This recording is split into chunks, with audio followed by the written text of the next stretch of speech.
తెలుసు, కథ అని తెలుసు, కథలన్నీ కంచికే చేరునని తెలుసు.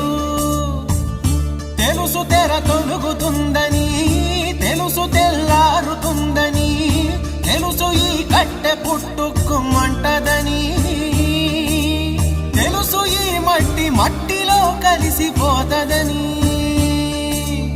ఇన్ని తెలిసి ఇరకాటంలో పడిపోతావు ఎందుకని? మాయ